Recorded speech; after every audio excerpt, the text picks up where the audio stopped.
I never realized I loved her until the unforgettable moment I almost lost her. It felt like the ground beneath me crumbled away that day. My heart raced in my chest, a frantic drum echoing through the chaos. The world warped around me, every color dulled, every noise stretched into a haunting silence. I will never forget the cold grip of fear clawing at my throat as I tried to make sense of all that was happening. It started with a phone call, a simple ring that sent a jolt of dread through my body. "You need to come to the hospital. It's urgent." The words hung in the air like a thick fog. Cassie had never been sick a day in her life, full of laughter and light. My mind raced, spinning with unimaginable possibilities. I could hardly breathe. In the hospital waiting room, time distorted. Each tick of the clock felt like a lifetime. My fingers trembled as I flipped through photos on my phone. Cassie smiling in the sun, her hair dancing in the breeze, her laughter sparkling like 1,000 stars. I had taken her for granted. Why hadn't I told her? Why hadn't I fought for us? The guilt wrapped around my chest, making it hard to think. The sterile smell of antiseptic filled the air, blending with the distant sounds of beeping machines and hushed voices. I could barely focus as I paced, my heart thudding loudly in my ears. I wanted to scream, to punch the walls, to wake myself from this nightmare. I caught glimpses of others around me, their faces etched in worry, eyes red-rimmed with tears. A woman sobbed quietly in the corner, a child clutched a toy that seemed too heavy for such a moment. It felt like being trapped in a tidal wave of despair, and I was drowning. Cassie's doctor finally stepped into the room, her face a mask of seriousness. I barely registered her words, only the heavy weight of uncertainty pressing down on me. "We're doing everything we can." The sound of those words echoed in my mind, but the truth hung like a dark cloud. The room spun as I remembered every moment, calling her late at night, sharing dreams and secrets, forgetting to say those 3 words that now felt like an anchor pulling me to the depths. Hours dragged by. I could feel my resolve slipping. Each minute without news crushed my spirit. My hands fumbled with the hem of my shirt, clammy and full of nerves. What if this was it? What if I'd never see her smile again? The thought clenched around my heart, tightening like a vice. Just then, I heard a commotion outside, voices raised, panic rippling through the air like wildfire. A scream split the tense silence. I darted to the door, my chest tight with fear. What was happening? My heartbeat thundered in my ears, each beat a reminder of the urgency I felt coursing through me. I burst through the door, breathless and on the edge of my nerves, only to freeze. There she stood, pale and small, yet fierce, holding on to a nurse's arm. It was so unexpected. Relief washed over me in waves, but it was accompanied by confusion. What had just happened? I felt the walls closing in, the air thick with uncertainty. "Cassie!" I gasped, rushing towards her, but she didn't move. Her eyes scanned the hallway, filled with something I couldn't decipher. A shadow of fear? A flicker of recognition? I opened my mouth to call her name again, but the world around us disappeared. The question hung in the air like a ghost between us. Had I almost lost her? What had changed in that fragile moment? Hey, before we continue with this amazing story, I need to give you an important heads up. Many subscribers have reported that YouTube unsubscribed them without warning. Take a quick second to check the red button below to make sure you're still subscribed to the channel. I'd hate for you to miss any of the exclusive content coming soon. And while you're there, smash that like button, it really helps me out with the algorithm. Oh, and tell me in the comments, which city are you watching from? I love getting to know every amazing person who's part of this community. Your participation makes all the difference. Let's connect. Cassie's eyes met mine, and in that instant, 1,000 unspoken words surged between us. She looked fragile, as if the light in her was struggling to push through layers of sudden darkness. I reached out, desperate to bridge the distance, but she hesitated, a flicker of uncertainty passing across her face. "Take a deep breath," the nurse whispered, guiding her gently back to a seat. I followed, my heart pounding, feeling as if I were chasing the ghost of the woman I loved. "Cassie, what's going on?" I asked, trying to keep my voice steady, even as panic laced my words. "You scared me half to death." She averted her gaze, her fingers twisted together nervously. Don't know. I just felt something change. And then everything got so loud, and I couldn't breathe. Her voice trembled, and my heart ached for her. A flash of fear sparked within me. What did she mean? The doctor had remained tight-lipped, but I could feel the weight of the unknown pressing closer. "What do you mean everything got loud? Cassie, talk to me. Please." I didn't want to leave," she murmured, her eyes brimming with unshed tears. That admission slammed into me like a physical blow. The thought of her not wanting to leave this world, not wanting to leave me, ignited every regret I had buried deep within. The nurse hovered nearby, her presence a comforting balm. "I think she just needs a moment," she said softly, before excusing herself to give us space. A few moments passed in silence, yet they felt heavy like an anchor tethered to my soul. "Cassie," I started, fighting through the tension thickening the air, "I'm here. You're not going anywhere." My voice cracked with the weight of my emotions. "I didn't realize how much you mean to me until this moment. I'm so sorry for taking you for granted. I can't lose you." She met my gaze, and for a fleeting moment, hope flickered in her eyes like a candle battling the wind. But just as quickly, it vanished. "You need to know something. I had a vision," Cassie confessed, her voice barely above a whisper. "A flash of the future. It felt real. I saw you standing at my grave, heartbroken." My breath caught in my throat. "No, Cassie, that's just a nightmare. It isn't real. You have to believe it isn't." "That I can't shake it," she insisted, her voice breaking. It felt like a warning. Her vulnerability cut through me. The strength she usually radiated was disappearing, replaced by an uncertainty I had never seen before. "I don't care about visions. I care about you, right here, right now," I said vehemently, reaching out and grasping her hand firmly. "Let's fight this together. Whatever is happening, we will face it together." A small smile broke on her face, as if momentarily reassured, but it was quickly replaced by a shadow of doubt. "What if I can't? What if it's bigger than us?" I shook my head fiercely. "We can't think like that. We have to keep hope alive, no matter what comes our way." My voice trembled, but a fierce determination began to burn inside me. In that moment, the world faded, and it was just us two souls tangled in a fragile reality. Yet, lurking beneath the surface was the realization that the fight was far from over. Just as I pulled her closer, desperate to seal that moment of connection, I felt my phone buzz in my pocket. Reluctantly, I released her hand and checked the screen. My heart dropped. It was a message from my mother. "I need to talk to you. It's urgent." I looked up at Cassie, instinctively sensing that whatever news awaited me outside these walls would unravel the fragile calm we had shared. The air thickened with new tension, and a dark wave of uncertainty washed over me. I had fought to keep her close, and now, looming just beyond our reach, the possibility of another crisis threatened to shatter our world again. I took a deep breath, struggling against the rising tide of fear. "I need to take this," I said, my voice hoarse. "But I'll be right back. Promise me you'll stay here."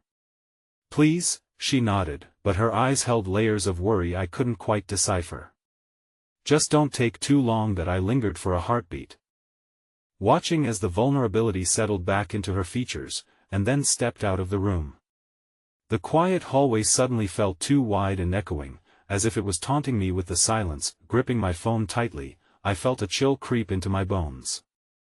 I pushed through the double doors toward the nearest exit, half expecting the world to come crashing down at any moment. What more could be waiting for me? My mind raced with terrifying possibilities, each one darker than the last. And yet, in the back of my mind, a solitary thought emerged: would do anything to protect Cassie, even if it meant facing the darkest corners of my own heart. The fluorescent lights buzzed overhead as I walked down the long, sterile hallway. Each step felt weighted, as though I were trudging through molasses with every bit of dread clinging to my skin. My mother's message replayed in my mind like a broken record, its urgency twisting my stomach into knots. Part of me wanted to run away from the darkness that loomed, but I breathed deeply, reminding myself that I needed to face whatever lay ahead. As I approached the waiting area, I spotted my mother. She sat hunched over, her face obscured by her hands. I could see her shoulders tremble lightly, and my heart sank. What could possibly make her seem so small? "Mom?" I called softly, lowering my voice as I neared her. She looked up, her eyes usually crisp and bright were puffy and red. "Oh, honey," she croaked, her voice cracking like dry earth beneath a harsh sun. "I'm sorry to bother you, especially now." I sat beside her, shaking my head. "You could never be a bother. Just tell me what's wrong." I reached for her hand, squeezing it gently. Her skin was cold and clammy, a stark contrast to the warmth I sought to give her. "It's about your father. He's been diagnosed with something serious," she stuttered, each word wrenching at her heart. "It's more than we thought. The doctors are concerned." A weight dropped into my stomach like a lead ball, the gravity of her words threatening to immobilize me. "What do you mean diagnosed with something serious? What's wrong with him?" She shook her head. "I'm not even sure yet, but they mentioned a word: cancer." The word hung heavy in the air, a monstrous entity that loomed between us. I felt my breath hitch. Cancer. The word ignited an avalanche of fear that I suffocated beneath. Memories of my childhood flooded back: the warmth of my father's laughter, the way he would sweep me up in his arms every time I fell. "What are you saying? How long before we know?" "When is the next appointment?" "Tomorrow morning," she replied, tears glimmering in her eyes. "I had to tell you because I know you're dealing with things with Cassie, and I didn't want to burden you, but I couldn't keep this from you. You deserve to know that I wished for a moment that my heart could escape the tumult, if only for just a breath. But I couldn't run, I refused to let fear dictate my response." "Mom, we'll face this together. We always do. Just like we'll face whatever is happening with Cassie." My mother wiped at her tears, and a tremor of uncertainty passed through her. "But what if that's too much? What if don't say that?" My voice broke, cutting across her fears with a desperate plea. "Love means standing together, especially through the bad. You taught me that, for a heartbeat, we shared a connection, a flickering hope amidst the chaos." I could see the weight beginning to lift from my mother's shoulders, and in that moment, I felt fortified. But the tension curled back into my chest the moment I remembered Cassie, waiting for me in that sterile room while a storm brewed in the shadows. I nodded toward the exit. "I need to hurry back to Cassie. But promise me we'll talk more about this tomorrow. We can't go through this alone." "I promise," she murmured, her voice more resolute than before. I stood, feeling a swell of determination as I hurried back down the corridor. As I entered Cassie's room, the sight of her stunned me. She sat on the edge of the bed, her eyes glued to the window where a gust of wind stirred the nearby trees into a dance. A soft light illuminated her profile, and in that moment, she looked ethereal. "Cassie?" I said hesitantly, stepping closer. Her shoulders looked painfully fragile, hunched as though the weight of the world was pressing down upon her. She turned to me, a flicker of fear crossing her face before it softened when she saw me approach. "You took longer than I expected. I was starting to worry." "I know. I'm sorry." I paused, swallowing hard as I debated revealing my mother's news. "I had to talk to my mom. It's about my father's not well." Her brow furrowed, and empathy washed over her features. "Oh, I'm so sorry." She reached for me, her hand finding mine, and I felt comfort in that small moment of connection. "What happened?" "Cancer, they think." I'm not sure about the specifics. I'll know more tomorrow. The words slipped from my mouth, dripping with the weight of uncertainty. Surprisingly, a glimmer of recognition crossed her face. I saw something dark and I thought it was about me. But maybe it was about your father. What do you mean? My voice trembled in response, a chill racing down my spine. He's connected to all this. I don't know how or why, but I can feel it. It's as if our fates are intertwined, and it won't end well. My breath caught in my throat again while her words hovered like ominous shadows in the air. The implications of her statement were suffocating. That's not possible. I protested, fighting against the rising dread. Cassie, no. We're going to fight through this, that's what we do. Please don't say that. I can't shake it, she murmured, tears shining in her eyes. I just know we're reaching a turning point. Whether it's with you, or with your father's illness, I can feel it. Just then, a blaring alarm echoed through the hallway, cutting through the moment like a knife. We both turned toward the door, hearts racing. What was that? Cassie whispered, her grip tightening around my hand. I don't know. The icy tendril of fear snaked around my heart. I stood, drawn toward the door as I felt the rush of something terrible approaching. I'll be right back. Stay. Before I could finish, the nurse rushed into the room, panic etched across her face. We need to hurry. There's been a situation. That I looked back at Cassie, her eyes wide with fear, and I knew in that moment, our world was about to shift again, and I was terrified of what came next. The fluorescent lights continued to buzz ominously overhead, but now they seemed to grow dimmer, as though the universe was holding its breath alongside me. The nurse's words echoed in my mind, a situation. The urgency in her voice sent my heart racing as I turned back to Cassie, her expression painted with a mix of confusion and alarm. Stay here, please, I urged, but even as the words left my lips, doubt gnawed at me. The world outside felt chaotic, and I was torn between the desire to protect her and the instinct to find out what was happening. I hesitated, caught in a tempest of emotion. The connection we shared, the bond forged through what seemed like an eternity of struggles, felt like both a tether and a chain. Just as I was about to step outside, Cassie's voice slashed through my thoughts. Wait. Please don't go alone. I need to know you're safe too. Her eyes glistened, pleading for my reassurance, and I faltered. After everything, how could I leave her vulnerable, knowing that dark clouds loomed above us? Okay, I whispered, swallowing the panic clawing at my throat. Let's stick together. I took her hand, my heart pounding in sync with hers. We moved like one entity, through the door and into the hustle of the hospital corridor. The air was thick with tension, the distant sounds of frantic footsteps, and shouts creating a chilling symphony of distress that echoed our own rising fear. As we navigated past hastily assembled medical staff and patients, I caught fragments of conversations that sent shivers down my spine. Overdose, critical condition, intensive care. Each phrase felt like a brick landing in my stomach. Memories of my father's laughter and the sweetness of innocent days spent in his embrace were now tinged with shadows that blurred the edges, and yet, even amidst the turmoil, Cassie gripped my hand tightly, her warmth a flicker of hope against the encroaching darkness. We can face whatever happens, she murmured, sensing my hesitation.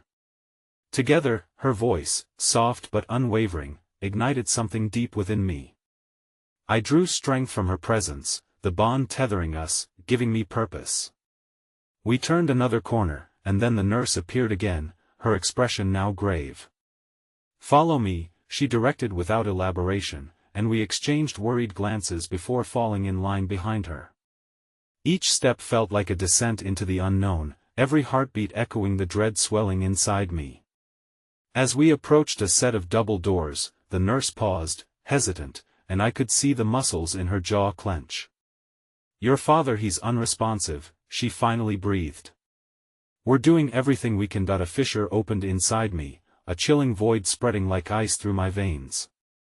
I felt Cassie's grip tighten, an anchor amid the storm.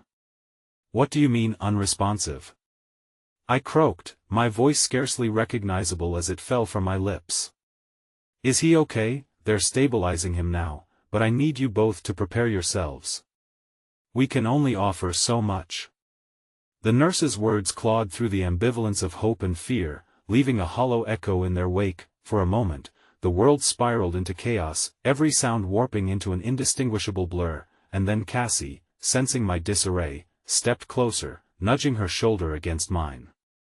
"Breathe," she whispered, almost as if she could read the unraveling of my soul. "We're here for him. We can do this." A flash of gratitude mingled with my anguish as I looked down into her earnest eyes. "Yes, we can," I managed, but it felt like a fragile thread, thin and barely holding. The nurse shifted, stepping toward the door, and motioned for us to enter. I took a breath, steeling myself, and felt Cassie's warmth anchor me as we crossed the threshold together. In the dim light, I spotted my father lying on the hospital bed, pale and still, connected by a web of tubes and machines that beeped steadily, a rhythm that contrasted painfully with the chaotic thrum of my heart.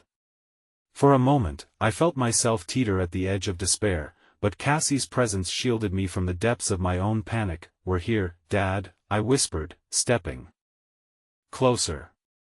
Cassie followed, her hand brushing against mine as we embarked on this shared moment, an offering of hope amid despair. "Mr. Thompson?" A doctor entered the room, assessing the situation with practiced ease. "We're closely monitoring his condition." "He's stable, but stability," I echoed, the word tasting bitter on my tongue. "For how long?" The doctor hesitated, stealing glances between us. "We will know more soon, but I need to prepare you for possible outcomes. It's crucial that we understand the seriousness of the situation." That didn't feel like a definition of hope to me, it felt like the weight of an unending abyss. Just as anxiety pulsed through my veins, I glanced at Cassie. She met my gaze with a steadfast resolve, a silent promise that we would navigate this storm together. She had faced her own demons, and now here we were, holding on to each other in the tenuous light of uncertainty. And then, without warning, a sudden crash reverberated from the hallway, followed by a chorus of screams and the chaotic clatter of footsteps. My heart dropped, every instinct screaming at me to run, to shield Cassie from whatever hell had broken loose. As we turned toward the door, an unsettling realization hit me like a tidal wave. I had no idea if the terror unfolding on the other side would come for us next.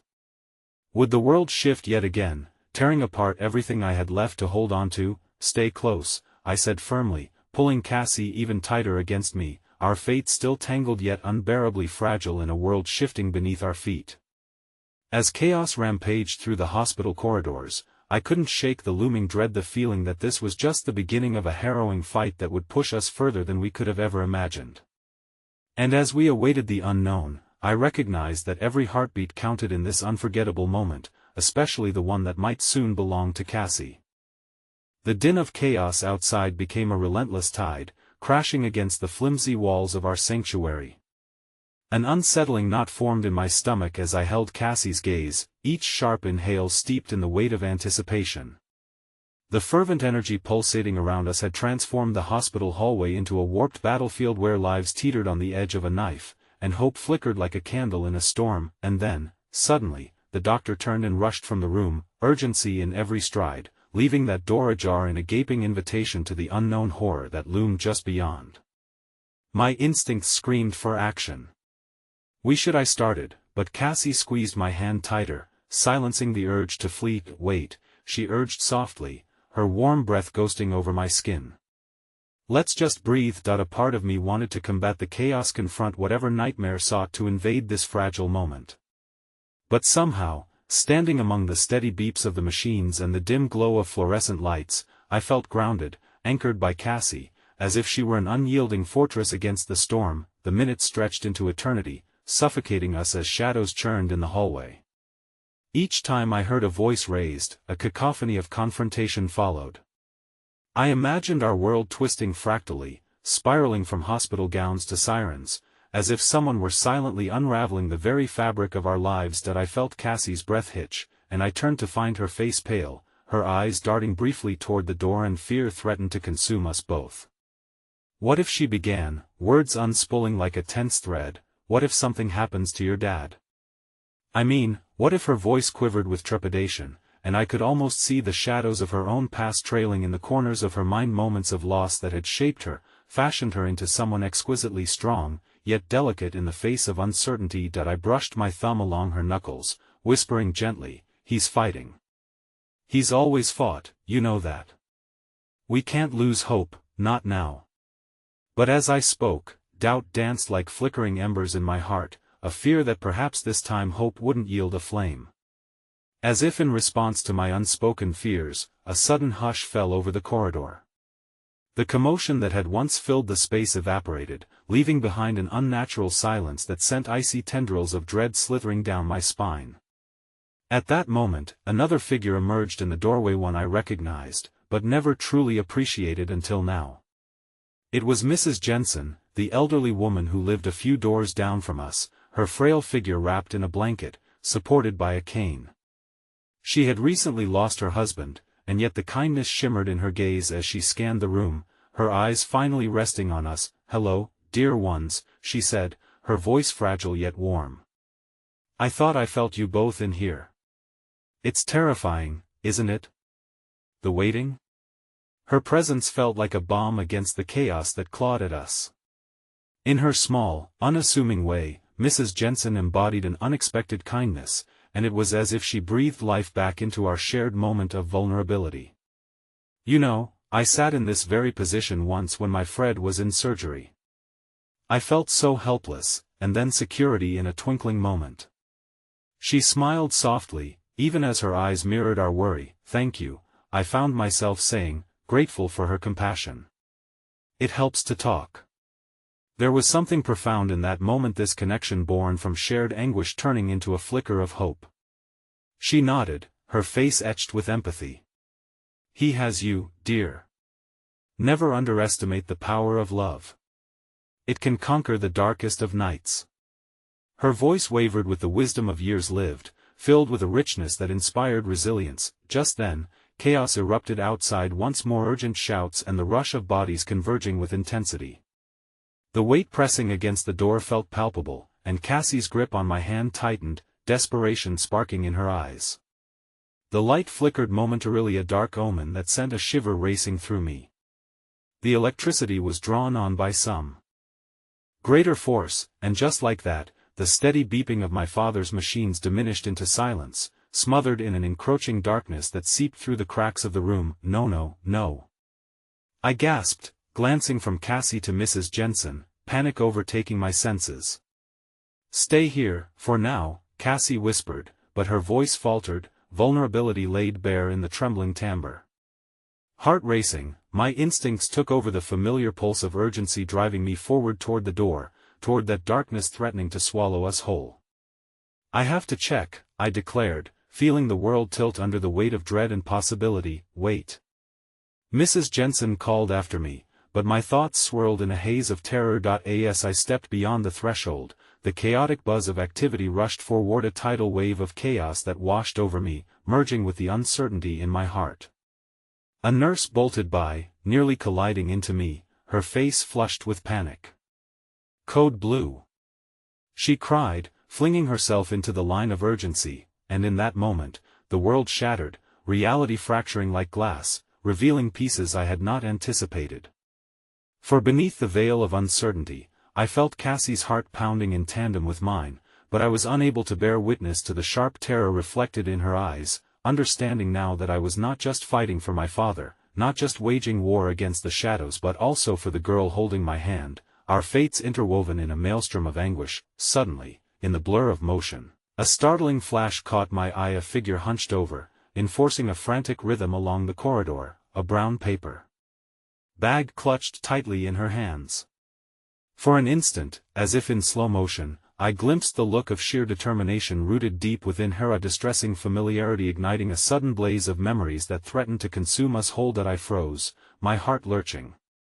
The jarring twist of recognition sent a shudder through me. Here, in the midst of the fear, the storm, stood Tessa, my estranged sister, her eyes wide and frantic, narrowing down the thin line between estrangement and desperation, her presence an uncomfortable reminder of unresolved pasts now tangled in our present struggle. Everything in me halted. I had never imagined this moment, where heartbreak collided with the urgency of love. The depths of the past felt painfully close, and yet I knew that stillness could breed change, subtle shifts toward healing amid the chaos. At that moment, waiting in the eye of the storm, a heartbeat away from unraveling, I realized I was unprepared for the very battle that was unfolding. Would we face the ghosts of our pasts, not just in the threat of losing my father, but also in the looming specter of fractured family ties? Doubt gripped me as tightly as my own traditions, and alongside it, hope flickered faintly, an ember waiting to be ignited, but just as swiftly as that fear crystallized in my chest, the urgency demanded my attention. The past and present threatened to collapse under the weight of pain and sacrifice, and I found myself wondering, could love truly carry us through, or would we fracture against the jagged shards of regret standing between us? I took a hesitant step toward Tessa, my heart racing, the moment undeniably electric, ready to confront whatever truth lay behind those darkened eyes. Each heartbeat synchronizing with the fragility of the moment, each glance drawing closer to an inevitable collision of paths. Long diverged, and in the distance, the world screamed for us to decide, the stakes higher than ever, every second bringing us closer to an unbearable truth. The air in the corridor felt heavy, thick with the tension of possibilities. Tessa's presence was as surreal as it was jarring. I could scarcely comprehend her desperate expression. It was as if years of silence and unresolved issues condensed into the space between us. The hospital buzzed around us, but everything else faded into a blur, as though we were encased in glass, separated from the world by the shadows of our estranged past. Why are you here? I forced out, my voice a rasping whisper against the cacophony, a torrent of emotions swirling in my chest. Years of guilt, longing, and anger collided in an instant. Every moment of loss found its rapid echo in the urgency of the present, grounding me to the unsettling reality that both my father and our relationship hung in peril. That I didn't know, she said, her breath catching as she moved closer, the crinkle of the paper bag in her hand somehow comforting amidst the chaos. I only found out a couple of hours ago. I thought, she faltered, tears glimmering on the edge of her lashes. I thought I was too late. Why would you think that? I could feel my anger bubbling beneath the surface as feelings of betrayal clawed at me. After the last fight we had, why would you even bother? Her response was immediate, as if the years had only sharpened her resolve. Because he's still my dad too, and I love him. I've always loved him. A cacophony of shouts echoed behind me, the sterile smell of antiseptic merging with the bitter iron of fear in the air.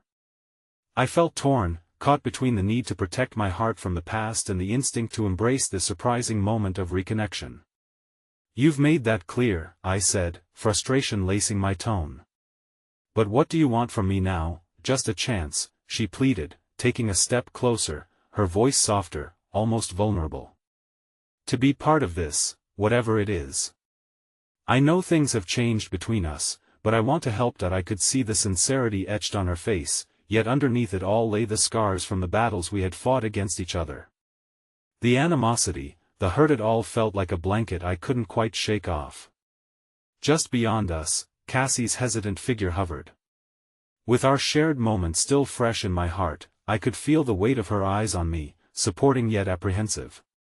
It felt as though the choices I was making were now drawing a delicate line between two loves. You think you can just come back into my life? I challenged, the bitterness surging forth. You think everything can just reset because of a paper bag? Tessa's gaze dropped to the bulging bag she clutched, the color draining from her face, and almost instinctively, I stepped closer, the fiery anger consuming me now tempered by a thread of vulnerability. Wait, I said quickly, suddenly aware of the fierce urge to understand beyond the past, no longer just pushing her away. What's in that bag? A light flickered in her eyes, and with hesitant hands, she opened the bag, revealing a jumble of supplies, the kind of essentials one might bring for someone facing uncertainty in the hospital. Bandages, nourishing drinks, a journal, and scattered notes with messages scrawled in unfamiliar handwriting. I wanted to do something. Something good. She swiped at her cheeks, gathering herself. The notes are from friends and family. I didn't know anyone else could help. My heart softened at this slice of humanity. In this world where pain wrapped tightly around us, her desperate act of kindness glimmered with the remnants of hope. You didn't need to know. But I wanted to. Her voice trembled as if she wanted to embrace me, bridge the chasm that lay between us, but the history held her back. I thought if I could do one thing. I glanced over my shoulder where Cassie stood, her expression unreadable but suffused with layers of emotion I couldn't fully decipher. It struck me that perhaps in this very moment we stood on the precipice of something fragile.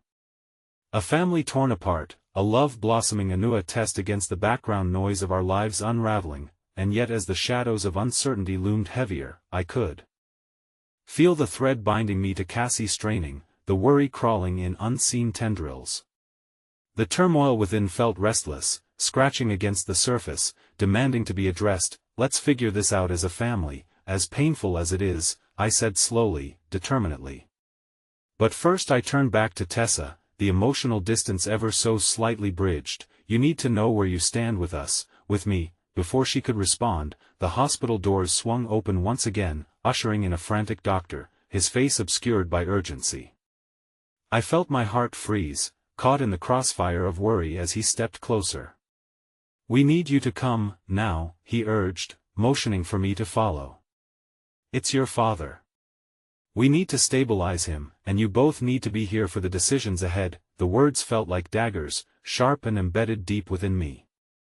My legs instinctively moved, my heart racing as I stole a glance back at Cassie, where concern and fear twisted together in her gaze. Each decision weighed heavily between my familial responsibilities and the aching ties of a sister's love, and standing there, my sister's figure merging into the blur of my thoughts, I understood that we now shared a profound vulnerability, a bond intertwined with love and regret that could either break or reshape us. As I turned back toward the doctor, an avalanche of noise engulfed me, relentless as an approaching storm. Each pulse of hope and doubt echoed like a siren in my ears, and just as I approached the threshold of no return, Tessa spoke again, her voice barely a whisper beneath the onslaught. Please, let's not wait too long to heal, she pleaded. We might lose him, but I don't want to lose you too. Her words hung in the air like an unspoken promise, sparking a flicker of light in the darkness, a glimmer of something, maybe love or a renewed hope for change. Yet, at that moment, I felt a part of me break free, an impulse blossoming, ready to embrace the difficult path ahead. But just as quickly as I felt that pulse of certainty, another voice cut through. Or was it a sensation, an unsettling memory rippling beneath my skin? A whisper of the past looping into the present, as the urgent rhythm of my father's heart hung in the balance. With dread latching onto my chest, I pushed past the doorway, ready to face what awaited us. Whatever was to come, I could only hope it wouldn't tear us apart again. The smell of antiseptic intensified, entwining itself with my rising anxieties as I followed the doctor into the dimly lit room that held the essence of life and death. The rhythmic beeping of machines played a haunting symphony, underscoring the fragility of the situation. I caught sight of my father, pale and vulnerable, surrounded by a sterile cocoon of monitors and tubes. My heart twisted at the sight, an agonizing blend of love and fear flooding through me. Stay back for now, the doctor instructed as we stepped closer, his gaze darting between us and the monitors, clearly strategizing the flow of information.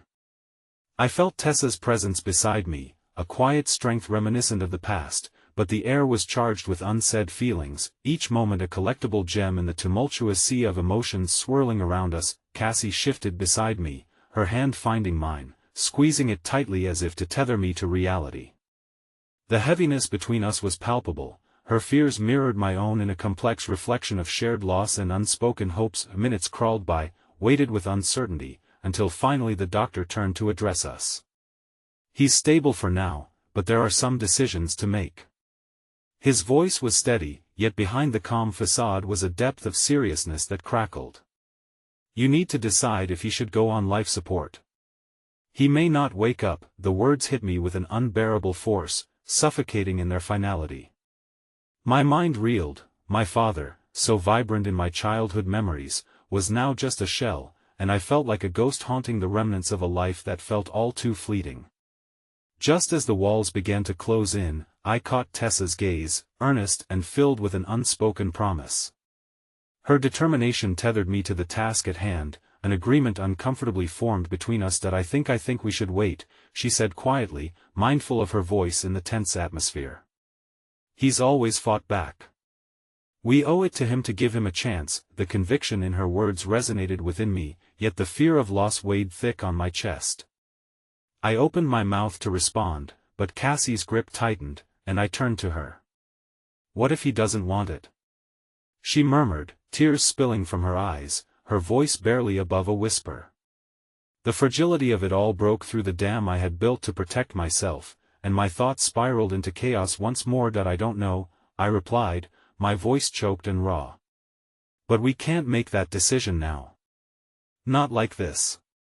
I felt trapped between the past and an uncertain future, and every part of me wanted to scream against the injustice of the universe. Let's give him a night, Tessa suggested, her voice firm despite the heaviness that surrounded us. Just a night. He deserves that, to know we're here, that we're not leaving him. As if summoned by the mere whisper of hope, my father's machines echoed a soft beep, a reminder that he was still in there, somewhere beneath the layers of medication and illness. Just as I opened my mouth to argue or agree, the door swung open once more, revealing an unexpected figure, my mother. She stepped inside, her eyes widening in disbelief as they fell upon Tessa and me, hand in hand, standing at our father's bedside. The air shifted, tension prickling as she took a halting breath. My heart sank into my stomach, bracing for the storm. What are you doing here? She exclaimed, her voice sharp, yet marred with an undercurrent of worry. Tessa's face paled, but she stood her ground, defiance flickering in her eyes. We're here for him, she said, her posture resolute despite the turbulence.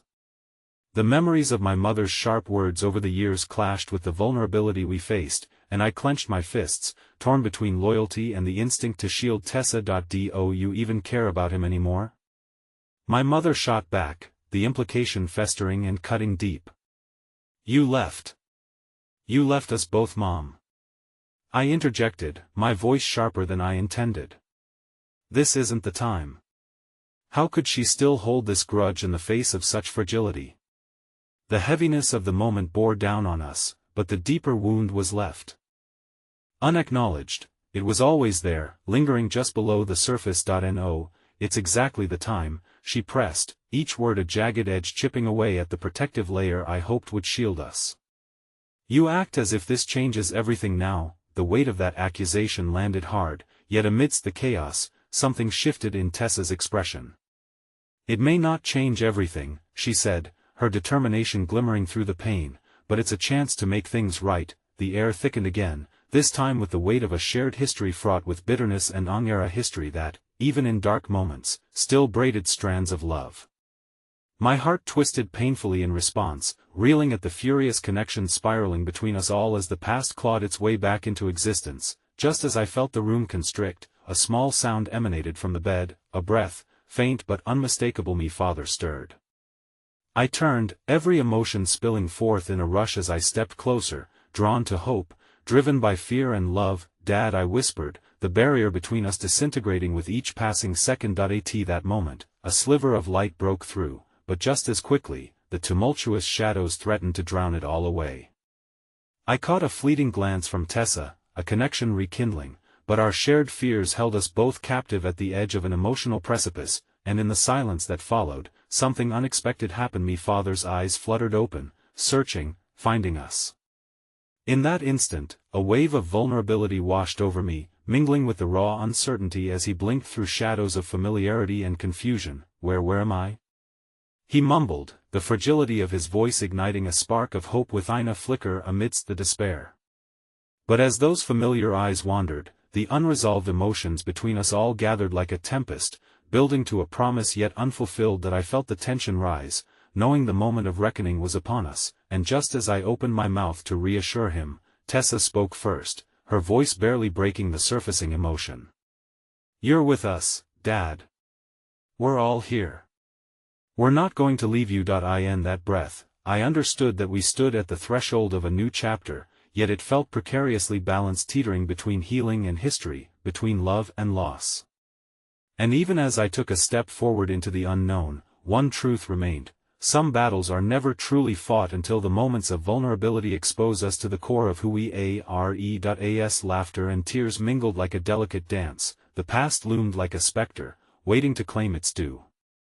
With every heartbeat echoing in the sterile room, I wanted to believe that hope could flourish within these fractures, but the reality hung like a storm cloud overhead, ready to darken our fragile new beginnings once more. The fluorescent lights hummed overhead, an indifferent witness to the unfolding drama within the hospital room. I stood there, every sense tingling, still processing the unexpected sight of my father's eyes seeking ours. His heartbeat echoed with a fervor that wrapped around my bones, grounding me in a way I hadn't anticipated. Tessa's words hung in the air like an incantation. "We're not going to leave you." I craved to believe her, but the shadows of our past loomed heavily, a reminder that we were not just battling illness, but a history brimming with unresolved tensions. "Dad, it's okay," I managed to say, my voice tentative as I stepped closer. The warmth of his presence felt like a fragile thread stitching us together amid the fray. "You're in the hospital. You had an accident." He blinked slowly, processing the weight of my words as if they were foreign. "Accident?" His voice was thick, clogged with disorientation and fear. I could almost see the memory scuttling across his brow, elusive and out of reach. "Everything is going to be all right," Tessa added, her hand brushing against mine, briefly a tether of reassurance and solidarity. She seemed to channel a boundless strength, a balm over the raw edges of our reality. My heart swelled with gratitude for her presence amidst the chaos. She was a lighthouse guiding me through the fog. Cassie, still clinging to my side, finally found her voice. "You need to rest, Dad. We're here. Just focus on getting better." The tremor in her tone betrayed the pain she harbored. I watched as tears pooled in her eyes, the vulnerability surfacing in waves, threatening to pull her under. For a heartbeat, silence reigned until my father's brow nodded further in confusion. "Where's your mother?" His voice was barely above a whisper, and the question sliced through the room, sharp and unexpected. All eyes gravitated to the doorway where my mother lingered like a shadow, torn between the old wounds and the new hope blossoming at that moment. She's just outside," I replied, stalling at the notion of introducing the tempest into our tranquil patch, flirting with danger. "But she's worried about you, Dad." His gaze darted toward the door, and I felt the air change, thick with anticipation. Could we really dance around the complexities of the past, or were we condemned to confront them? The tension was palpable, wrapping itself around us like an unwanted cloak. I could feel Cassie tremble, and I knew we were all holding our breath. "Call her in," he said, a decree that resonated with unexpected authority. The resolve in his tone demanded action, and I couldn't help but wonder what storm might brew from that simple request. Would his waking breaths breed reconciliation or bring forth more turbulence? "Are you sure?" Tessa murmured, uncertainty painting her brow. I leaned into the moment, aware of the precarious line we walked. "Yeah. He deserves to see her," I replied, standing firm despite the unsettled stomach gnawing at my insides. As my heart wrestled with the impending confrontation, I caught Tessa's eyes an anchor amidst the crashing waves. Reluctantly, I turned to the entrance, the door looming like a divide in our shared histories. "I'll get her," I said, steeling myself against the tide of anxiety threatening to engulf me. Stepping out of the room, the antiseptic air felt heavier, choking out the possibility of calm. My feet were heavy as I approached the waiting area, where my mother sat, hands clasped tightly in her lap, a fragile tower of emotional restraint. The sight of her watchful yet weary brought the years of unspoken words flooding back, a deluge threatening to drown us both. "Mom," I said softly, drawing her attention away from the disarray endlessly spinning in her mind. "Dad's awake. He's asking for you." Her expression shifted, a torrent of emotions flitting across her features: fear, disbelief, and perhaps a flicker of hope rising amidst the darkness. We stood suspended in the moment, the air crackling with the remnants of former arguments and unrequited affections. "Is he okay?" she asked, her voice trembling, revealing more fragility than I had expected. It struck me how real the situation was for her, stripped of the armor she'd donned over the years. "There's a chance," I nodded, feeling the weight of the situation press down against my chest. "But he wants to see you," Mom's breath hitched, and then she stood, but the hesitation lingered as she grappled with the implications of stepping back into his world. "I don't know if I can," she began. "Mom." The words slipped from my lips with an urgency I hadn't intended. A plea to confront the past, to embrace the gravity of our family's fragmentation. "He's still your husband. He needs you. We need you." With a deep breath, she squared her shoulders, and without a word, we began our silent march back to the room. My heartbeat surged with every step, an unpredictable drum guiding me through a treacherous landscape layered with fragile hopes. The moment we crossed the threshold, my father's gaze shifted, landing on my mother with a spark igniting in his dulled eyes. They held each other's gaze, years of pain and longing suspended in time before he spoke. "You came," the words brushed through the air like a soft breeze, yet they carried the weight of countless unspoken dialogues. "Of course I did," she replied, her voice breaking, vulnerability crackling between them. There was a resonance of shared history that vibrated through the space, and as I stood back, watching a fragile bridge begin to form, unexpected warmth rose around us, as if the universe conspired to bend the past into something tentative yet beautiful. But with every flicker of hope, a relentless shadow loomed. Just as my heart began to feel lighter, my phone buzzed in my pocket, sharp and intrusive. The unrelenting call of reality demanded my attention, a reminder that conflict lay beyond these walls. That I fished it out, glancing at the screen only to find a message that sent my gut dropping, a familiar name lighting up the dim screen that promised complications. I had thought buried, a message from an old friend, one that hinted at secrets and truths long hidden, waiting to unravel at the most inconvenient moments. "Why now?" I whispered to myself, panic rising. With each beat of my heart, a new storm threatened to unfold, mingling indelibly with the fragile rebirth occurring in the room.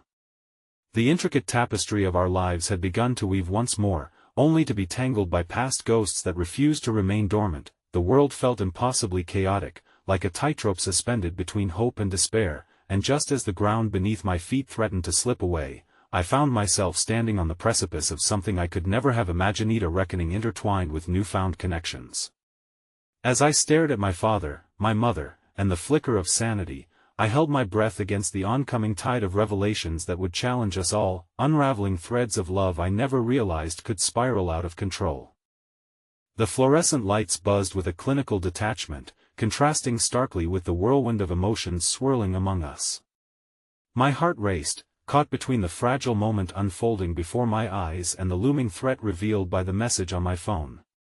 Whatever reality awaited outside these walls seemed to grow darker and more entangled with every second. "Can you talk?" my father asked, his voice catching as he attempted to pierce through the convoluted air. The fragility of the words hung heavy between us, urging urgency amidst the weight of memory suffocating the moment. "She needs you, Dad," I replied softly, my eyes flicking towards my mother, who stood at the door, still caught in the echo of their eyes meeting. "Tell her what you felt all these years." My mother began to step forward, an invisible tether pulling her closer, but an invisible wall still divided them. "We can talk later," she whispered, setting her gaze on my father's unraveling chest, as if the mere act of speaking fractured something that was already broken. No. His voice grew firmer, igniting a flicker of rebellion against the pain. "Now. I need to say it." I watched a war of emotions cascade across my mother's face, her strength warring with the scars of hurt and anger that had painted their history. She took a hesitant step closer, as if the ground beneath her feet might crumble at any moment. "James," she began, her voice breaking against the weight of all the unspoken words. I could feel tension crackle like static electricity in the air. "Don't." He interrupted gently, nudging the air with his frail hand. "Don't make it harder than it has to be. I'm not the same man you remember, but I've always loved you. I want us to start again if we can. I don't know if I can forgive you yet. I don't even know if I still love you." Her honesty crashed into the room, reverberating off the sterile walls. "I can live with that," he sighed, closing his eyes, as if summoning what dwindling clarity remained. "I just need to know you're willing to try. For your daughters. For us." In that moment, the atmosphere shifted. Suddenly, the air grew warmer, wrapping around us like an embrace, softening the edges of our shared anguish. A bond that had been frayed and almost forgotten began to tug at my heartstrings, igniting sparks of tentative hope. Then there was a sudden beeping from the machine monitoring my father's heart. It grew erratic, a stark reminder of the frailty of the moment. Panic washed over us as a nurse rushed in, her footsteps echoing urgently across the floor, breaking the delicate spell we had woven. "Everything okay?" she asked, assessing the situation swiftly, noting the emotional weight in the room. "Just a little too much excitement. He needs to rest," Tessa chimed in, her voice steady as she gently prompted my father to lie back against the pillow. "No," he rasped again, a fire igniting behind those weary eyes. "I can't rest until we clear the air." "Dad, please," Cassie interjected, worry creeping into her voice as she stepped closer to his bedside. "You don't need to force this." But he shook his head, determination etching deeper lines into his brow. "It's all I have left to offer. I broke our family. I need to at least try to fix what's left." As the nurse worked swiftly to stabilize the situation, I felt my phone vibrate again, insistent and insidious.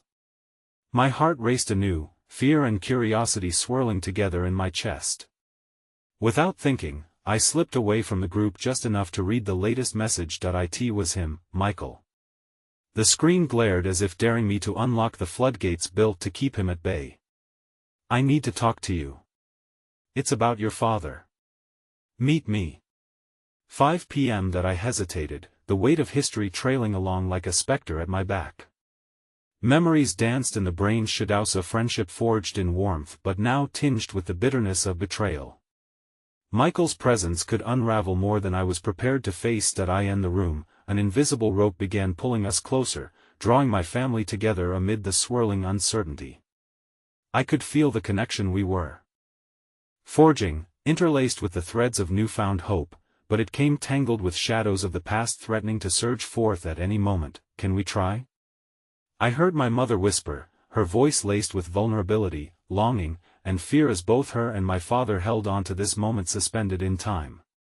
"Together," he breathed, a frail attempt at strength. "If you can find it in your heart." A small flicker of light ignited in the depths of the room, a warmth rising amid the remnants of pain. I stepped back, feeling suffocated by the magnitude of the moment, yet exhilarated as a world of possibility shimmered in front of me. But as I turned, my phone buzzed for a third time, slicing through the communion we were forming. I hesitated, a pulse of fear racing through me. The air felt charged, like a storm brewing on the horizon, and without knowing it, I held my breath against the uncharted waters I was about to enter. "Who's that?" Tessa glanced over, concern etching lines onto her forehead as I fumbled hesitantly with my phone, its light illuminating the edges of uncertainty woven into the fabric of this reunion. I began, voice faltering, life compelling me to share this truth even as I prepared to plunge back into the tempest of emotional turmoil. The moment held our gazes, and for a heartbeat, I feared it would fracture, shatter in ways I couldn't predict. I had two options: step forward into my past or fight against the tide threatening to drown the flickering hope growing within this fragile space. Whatever choice I made could alter the course of everything anew, and with a rush of conviction, I realized I had to decide now. A whirlwind of emotions churned within me as I stood frozen at the threshold between my family's reunion and the summons from my past flashed on my phone. My father's unsteady breaths wove a fragile thread between life and death in the sterile hospital room. Tessa's gaze bore down on me, a mixture of concern and curiosity igniting sparks of solidarity.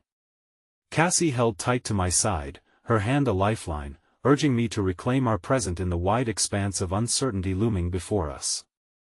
"Breathe, just breathe," I whispered, half as reassurance for her, half for myself, as I squared my shoulders, instinctively aware that the choice I stood on might shift the very ground beneath us. Should I engage with the messenger from my past? Or would I prioritize the aching bonds of family that yearned to rebuild? "Who is it?" Tessa stepped closer, her voice soft but heavy with uncontained worries. I felt my heart thrumming a rapid beat, each pulse an echo of unresolved issues, untold truths waiting impatiently to emerge. "It's Michael," I said finally, the name tumbling from my lips like a pebble skipping across still water. rippling the surface of this moment. He wants to talk about Dad. He says it's important. A palpable tension thickened in the room, each of us caught up in the web of those 3 words important. The room carried an anxious buzz, versatile and tender. My father looked between us, his brow furrowing with confusion, searching for familiar footholds in the quagmire of our shifting dynamics. What does he mean? My father asked, his voice barely above a whisper. What does Michael have to do with me? The looming uncertainty clawed at my heart, a harsh reminder that each question held the potential for further fracture. I don't know, I stammered, the weight of my own uncertainty pressing down hard. He didn't elaborate. That boy, my mother interjected with a mixture of disdain and protectiveness, has never been good news for this family. Enough, I said, the desperation spilling from my throat. This isn't about him, it's about you, Dad. About us. As soon as the words fell into the room, they seemed to settle the heavy air. I can't redo what's been undone, my father murmured, and in that moment, raw vulnerability shimmered in his eyes. But I can try to mend what's left. Cassie's fingers tightened around mine, her warmth suffusing me with an assurance I desperately craved. You can, she affirmed, her voice a gentle caress. It's never too late to try. The weight of past mistakes lingered like tendrils of smoke surrounding us, but against the backdrop of our history, a spark ignited in my heart. You're right, Dad, I found myself saying, hope rising anew.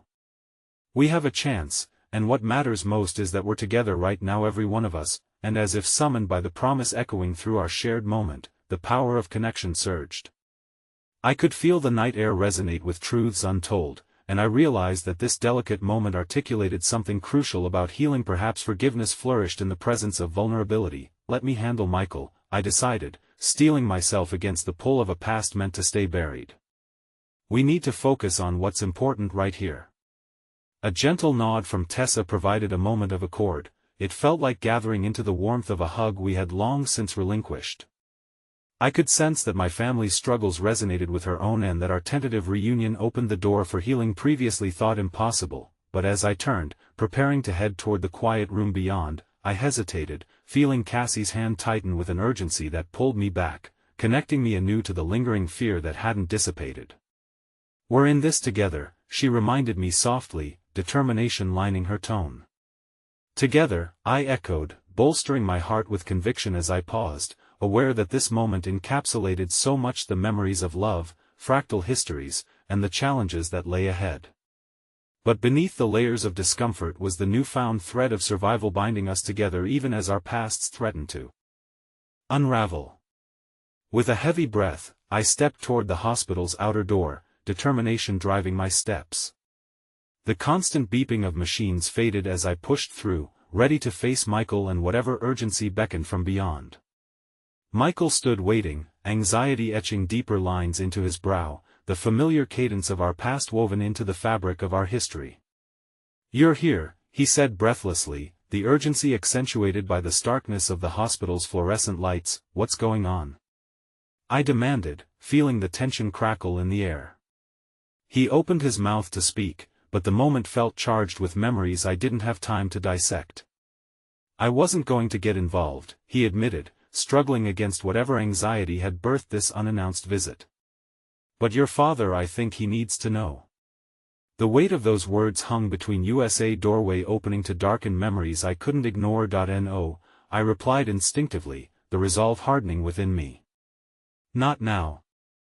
We can't unearth the past while we're trying to savor this moment ahead. This is about healing, but Michael started, but I cut him off, the worry in my gut spiraling out of control. The warmth of my family behind me wrapped around my mind, reminding me of the fragile pieces I'd strengthen. Enough, I declared, heavy anger coursing through my response. You don't get to dictate this. I'm done with the cycles. Whatever burdens we carry, let us carry them as a unit. An understanding flickered in his eyes, a knot of regret weaving itself through our lingering childhood. I pulled back against the weight of it all, knowing that time was now a precious commodity. Why is this the moment you choose to show up? I asked, my voice shaking fiercely, every pent-up emotion bubbling across my state. To pick at scabs that were desperately trying to heal? I guess I owed you a chance to understand, he snapped instinctively, defenses rising against my vehemence. But if something happened and Hay will not lose him, I said, dread pooling at the base of my throat. So you will tell me what's going on and then you will let it go. This moment is bigger than us. You don't get to control it. Not anymore. Michael respected the gravity of my words, the realization dawning his entire being with deeper comprehension. There was an understanding, a flicker of recognition, an echo of the brotherhood claim we had once forged, now beginning to slip through our fingers. Fine. You're right, he acquiesced, realization blooming beneath our layers of angst. I'll step away as you figure this out. But if he's not stable, there are things you need to reckon. I will be there waiting if the time comes. Thank you, I said softly, feeling the weight begin to lift at least a fraction, even if our connection remained laced with tension. As I turned to walk back towards my family, I felt the renewed sense of gratitude washing over me, an awareness that moments of vulnerability and confrontation may serve to ignite the embers of compassion. Whatever chaos awaited us, we would face each storm together. I returned to see my father's eyes rested on me, the tentative balance of life and death lingering in the air. What happened? He questioned, a frown etching into his forehead. Just a few things, Dad. I softened, grounding myself in the warmth emanating from those gathered. But first, let's talk about everything, together this time. In that moment, the knots of our pasts hung elongated and heavy. But still, within the solace of that sterile room, illuminated by flickering lights, I could feel hope beginning to flare, the collective heartbeat of my family weaving a fragile yet resilient lifeline amid the dark shadows that sought to engulf us. Together, I whispered, grounding the words into realish, an echoing promise blooming through the depths of despair, building toward an unbreakable moment of healing, an endeavor not yet through, but too vital to neglect. And in that single moment, where the boundaries of love and loss blurred, the soul-binding necessity for communion crackled between us, igniting something more powerful than our fears, unraveling the chain of truth and love that could finally lead us home.